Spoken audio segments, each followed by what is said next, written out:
Oh, this is exciting. Welcome back to Sunrise. Our next guest is a British comedy legend. Eric Idle has been making us laugh for more than 50 years. Now the man behind Monty Python is returning to Australia for a national tour.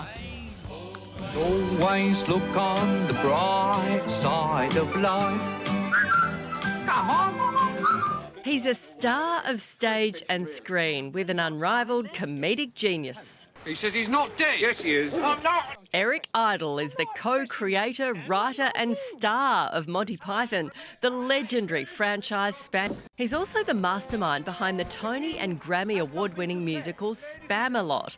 And he's been immortalised in The Simpsons. Krusty Burger. Every day, thousands of people wolf down his quasi cuisine. This October and November, Eric is back on our shores with Always Look on the Bright Side of Life live. It's a nostalgic one-man musical reflecting his love of comedy, music and life. Always look on the bright side of Yeah, it just makes you smile every time. Eric Idle joins us. Good morning. So good to have you with us. So always look on the bright side of life. The #1 song requested at British funerals. Do you get royalties for that? No, I'm afraid you don't get any penny at all for being in a funeral. No, sadly not. No, I'm going to have to start charging somehow, people, but alas, no, nothing. Still, it's a nice honour, though, isn't it? I like the fact that people do that. Yeah, but being nailed to a cross and singing a song like that, where on earth did that humour come from? Well, I don't quite know. I mean, I think we were stuck trying to finish a movie, and we were, you know, all our characters were heading for the end. We said, well, what are we possibly going to do? So I just suggested, well, let's sing a song. I'll write a little song, and it needs to be like a Disney song with a bit of a whistle and a ridiculously optimistic message. Because when you're being crucified, that is not a lot to look forward to. It has stood the test of time, to be sure.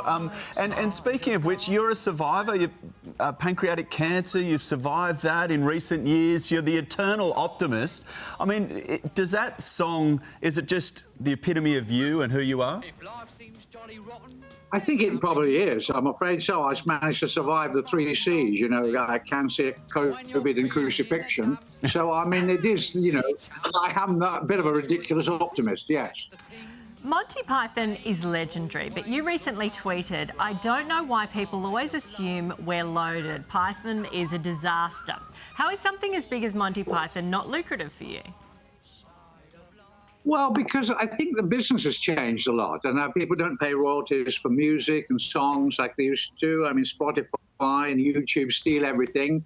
I mean, it's just like, so, you know, it kind of depends who's playing it and how much they can get for it. And I don't know whether we were, you know, it just hasn't made much money. So it doesn't matter. I mean, you know, we have lots of other sources of income, and which is fine. And, you know, you find yourself touring, which is also fun, because I love coming to Australia. I have a son who lives there, and I'm any excuse I can get, I'm over there like a flash.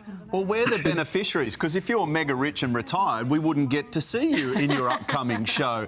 Take us through something. I read this, really interesting. The Mock and Roll, it's part of your show. What is it? Well, I sort of had a thought that it's my new theory that actually Monty Python was the first band to become, comedy group, to become like rock and roll. And I call it Mock and Roll because we ended up being at the Hollywood Bowl and doing all the great big venues that normally were only done by rock stars when we started. And so I talk a little about that, and I think Saturday Night Live was the second group to do that, but we were the first. And it has a sort of an odd effect. I mean, I think it gave us a bigger audience, and, you know, I find it of interest, and so it gives me like a through line to talk to and address when I'm doing the, you know, some of the thoughts on in this new show I've written. The show also features a tribute to Robin Williams. You were great mates. How much did he make you laugh?